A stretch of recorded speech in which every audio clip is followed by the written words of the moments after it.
Kamu tidak seharusnya kehilangan kepercayaan pada kemanusiaan. Kemanusiaan itu seperti lautan. Jika beberapa tetes dari air laut itu kotor, lautan sendiri itu tidak akan menjadi kotor. Begitulah salah satu kutipan dari tokoh bersejarah Mahatma Gandhi. Pada tanggal 12 Maret, tepatnya kurang lebih 90 tahun lalu, menjadi sejarah momen saat Gandhi melawan tanpa kekerasan protes monopoli garam. Pria yang bernama lengkap Mohandas Mahatma Gandhi ini memulai perlawanannya terhadap monopoli penjualan garam yang dilakukan pemerintah kolonial Inggris.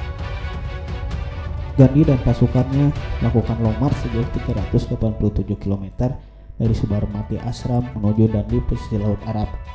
Hal ini dipicu karena berlakunya undang-undang garam yang melarang warga India mengumpulkan atau menjual garam. Sedangkan bagi mereka, garam merupakan bahan makanan yang penting.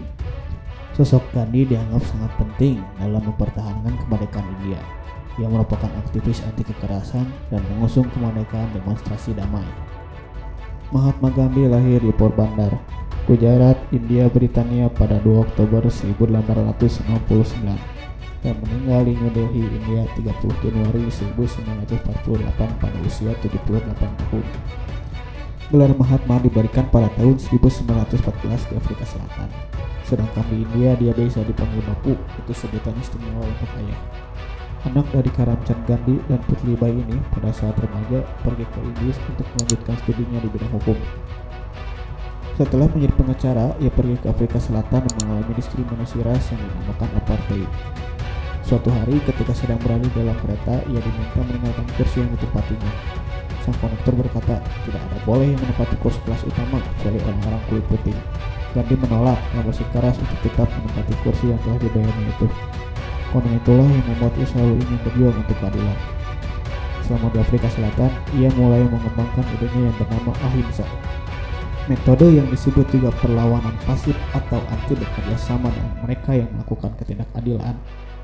Ia meyakini dengan metode itu nantinya si pembuat ketidakadilan akan berhenti dan sadar akan ketidakadilannya. Saat kembali ke India, ia membantu proses kemerdekaan India dari jajahan Inggris. Gandhi mengusung prinsip Satyagraha yang berarti jalan menuju kebenaran. Ia berkeyakinan bahwa dengan melihat penderitaan seseorang yang menegakkan kebenaran, maka memberi pengaruh yang menyentuh untuk para pelaku kesewenangan. Hal tersebut berhasil dilakukan karena akhirnya Inggris tak sanggup bertahan menentang ribuan masyarakat yang menentangnya dalam aksi damai menuntut kemerdekaan. Ayah 5 orang anak ini memeluk agama Hindu, tetapi ia sangat menyukai pemikiran-pemikiran agama lain termasuk Islam dan Kristen. Gandhi percaya bahwa dalam setiap agama mempunyai hak yang sama dan hidup bersama secara damai dalam suatu negara. Pada umur 12 tahun, Gandhi sudah protes terhadap ajaran agamanya. Ia berani mempertanyakan dogma yang tidak manusiawi. Tidak boleh bersentuhan pada kasta yang lebih rendah menurutnya bukanlah suatu ajaran dari sebuah agama. Lulusan sekolah tinggi Alfred Rajkot ini pernah dinominasikan 5 kali untuk menerima penghargaan perdamaian Nobel antara tahun 1937 dan tahun 1948. Meskipun begitu, ia tidak menyukai hal tersebut. Pada 30 Januari 1948 di New Delhi, India, saat sedang menggelar acara doa bersama, Gandhi dibunuh oleh Nathuram Godse menggunakan pistol dalam jarak yang dekat. Ia telah melakukan 5 kali upaya pembunuhan terhadap Gandhi. Hal tersebut disebabkan karena adanya beberapa kelompok tidak setuju dengan prinsip Gandhi yang memperjuangkan anti kekerasan dan mendukung pisahnya Pakistan dan India. Cukup sekian pembahasan kita kali ini.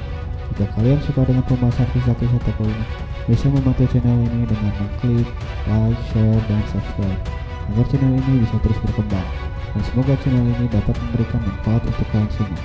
Cukup sekian dan terima kasih.